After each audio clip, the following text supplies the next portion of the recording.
Olá, queridos irmãos e irmãs. Hoje nós vamos, em nosso encontro, refletir o Salmo 56, aprendermos com ele. Ele nos ensina hoje a ter confiança em Deus, a confiar com todo o nosso coração. E é aí que nós vamos ser atendidos. Quando a nossa confiança ela for total em Deus, nós seremos atendidos, né? Porque nós tocamos a eternidade com a nossa confiança. Então é isso que o Salmo 56 hoje quer nos fazer rezar e nos fazer interiorizar para poder viver em nossa vida. Para iniciarmos, peçamos as luzes do Espírito Santo. Vinde, Espírito Santo, enchei os corações dos vossos fiéis e acendei neles o fogo do vosso amor. Enviai o vosso Espírito e tudo será criado e renovareis a face da terra. Oremos. Deus, que instruísse os corações dos vossos fiéis com a luz do Espírito Santo, fazei que apreciemos retamente todas as coisas segundo o mesmo Espírito e gozemos sempre da sua consolação por Cristo Senhor nosso. Amém. Divino Espírito Santo, descei sobre nós, iluminai-nos e permanecei para sempre. Amém. Então assim reza o nosso Salmo 56. Tende piedade de mim, ó Deus, porque me atormentam. O dia todo me atacam e me perseguem. O dia todo me espreitam e atormentam. São muitos os que do alto me combatem. Levanta-me no dia terrível, pois eu confio em ti. Em Deus, cuja promessa eu louvo, nesse Deus eu confio e não temerei. O que pode um mortal fazer contra mim? Todos os dias eles discutem e planejam, maquinando o mal contra mim. Eles se reúnem, se escondem e observam meus passos, espreitando com avidez a minha vida. Rejeita-os por causa da injustiça deles. Ó Deus, derruba com tua ira os povos. Anota em teu livro a minha vida errante. Recolhe minhas lágrimas em teu odre. Meus inimigos recuaram quando eu te invocar. E assim eu saberei que tu és o meu Deus. Em Deus cuja promessa eu louvo, Senhor, cuja promessa eu louvo.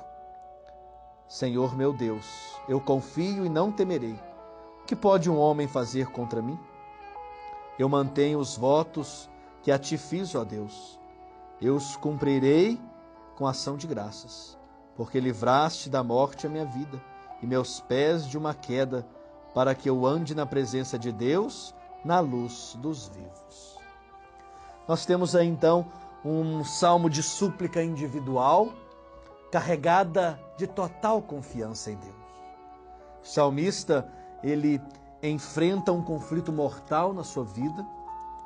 Ele tem, nos diz o salmo, de uma queda fatal e, ao mesmo tempo, com uma confiança total em Deus que o liberta, fazendo-o assim andar, como diz o final do Salmo, na luz dos vivos. Então esse é o Salmo que nós temos, esse tipo de Salmo de súplica individual. Como está então organizado o nosso Salmo? Nós podemos perceber que no versículo 5º, depois no 11º e no 12º, é tipo um refrão. Então ele divide assim o nosso Salmo em 3 momentos. Tem o primeiro momento, que é a introdução, depois tem o refrão, como se fosse um refrão. O segundo momento, que é o núcleo do nosso salmo, o refrão novamente um pouco modificado, e depois o final é então a conclusão. Então nós temos assim a organização do nosso salmo. A introdução se caracteriza pelo clamor, né, do salmista a Deus, né? Até muitas vezes pede ali, tem de piedade, levanta-me. É um clamor motivado por uma confiança em Deus. Sabe que ele não será deixado de lado. Mas confiou, ele tem a plena certeza de que vai ser ajudado, que vai ser atendido. Também se caracteriza esse começo do nosso salmo pelo conflito. Então descreve ali o conflito que nós temos, né? Os inimigos que atormentam, que atacam, que perseguem, que espreitam, que combatem, que pressionam o justo, maquinam, né, para tramar contra o justo. Então a primeira parte do nosso salmo, a introdução, é justamente caracterizando então por esse clamor e ao mesmo tempo mostrando o porquê que ele clama ao Senhor.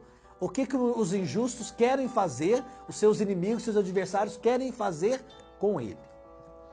Nós temos então, ali vem o refrão, o versículo 5º, apresenta para nós 3 temas o refrão, né, que é a promessa de libertação por parte de Deus, a confiança do salmista e o afastamento de qualquer medo ou temor estando na presença de Deus. Então isso é que canta o refrão do nosso salmo, implorando a Deus, porque eu confio plenamente, Deus vai me atender. Nós temos depois a outra estrofe, que é o núcleo, do versículo 6º ao 10º. Ele desenvolve a ação dos adversários, né? O que eles estão planejando, na verdade, contra a vida dos justos, né? Então mostra ali o que eles estão tramando, eles maquinam, eles escondem, observa os passos dele, né? Vai fazendo todo um planejamento para que o justo caia, né, nessa emboscada. Que de fato ele tenha uma queda ali. Então primeiro eles observam, eles tramam, planejam para poder então atacar. Está aí no núcleo do nosso salmo. E por fim, nós temos ali, e além disso, no núcleo, qual que é o resultado disso tudo, né? Nós temos um resultado desse planejamento dos injustos, né? Justamente, os inimigos vão recuar diante disso, porque o salmista está com tanta confiança a Deus que ele vai ser atendido, né? Ele já acredita que já foi atendido, né? Então os inimigos vão se recuar. O justo reconhece então que Deus, o Senhor, que é o Senhor verdadeiro, estava então do lado deles. E por fim, temos também novamente aí o refrão e a conclusão, que é justamente, supõe que o clamor tenha sido atendido. O salmista promete manter os votos que fez e cumpri-los com o sacrifício de ação de graças, né? Depois de ser atendido, de ser livrado da morte, das penas, né, da maldade dos seus adversários, ele vai então render ação de graças a Deus por ter ouvido o seu clamor. Às vezes, o salmista tem tanta confiança a ponto da certeza da intervenção de Deus, né?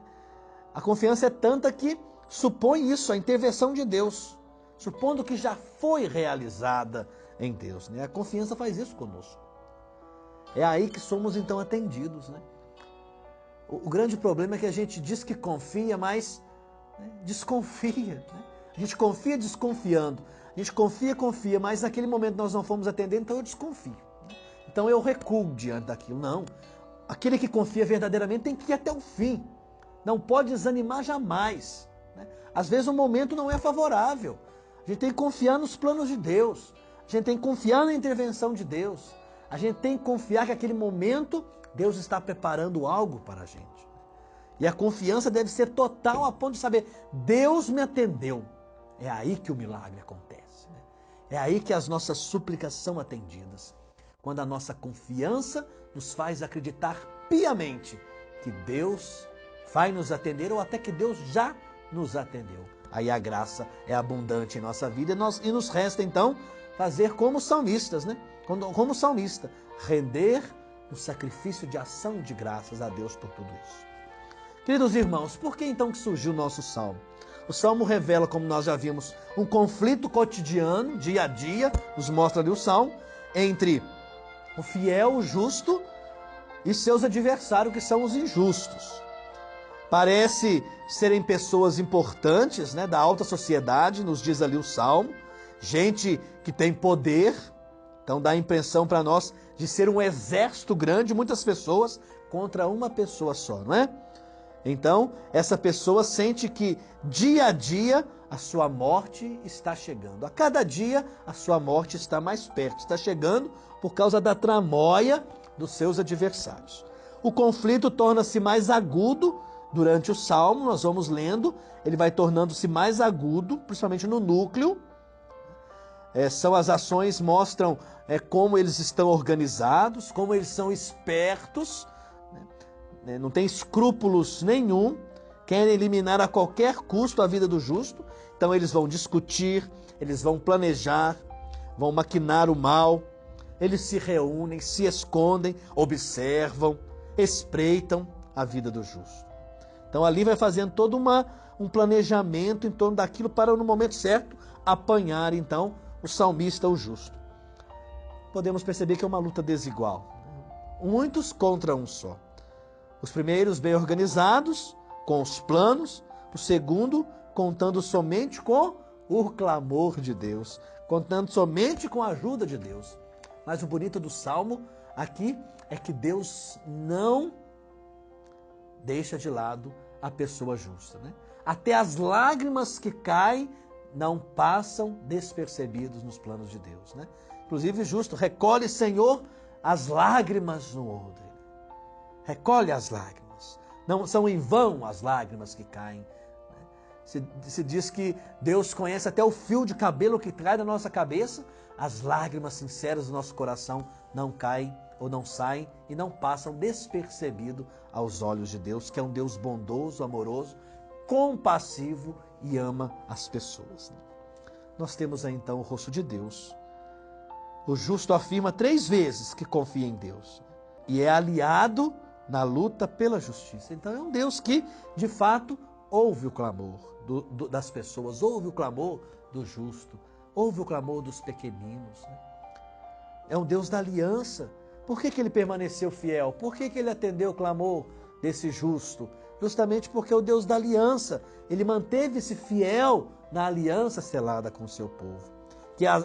Que faz das lágrimas dos justos, né, a água que o acompanha na caminhada. Nenhuma lágrima do justo passa despercebida então a ele.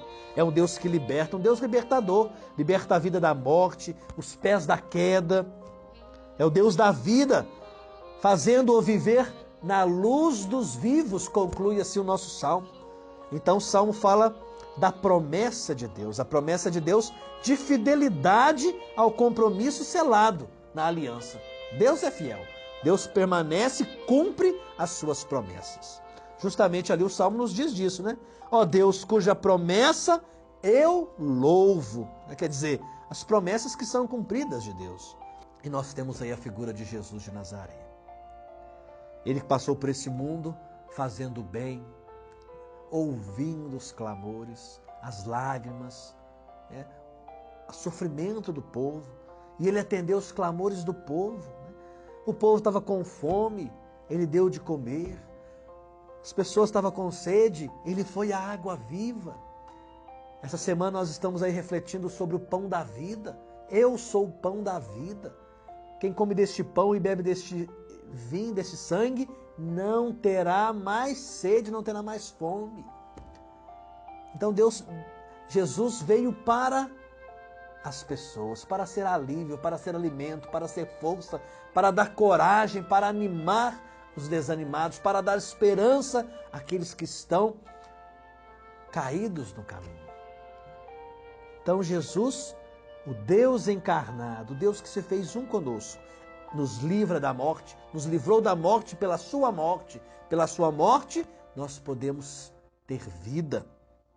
Não ficou indiferente às lágrimas escorridas na face dos pobres, dos pequeninos, daqueles que saíam do coração de verdade. Né? Por isso Deus é compassivo, Jesus é compassivo, sentiu a dor das suas entranhas, sentiu a dor do povo.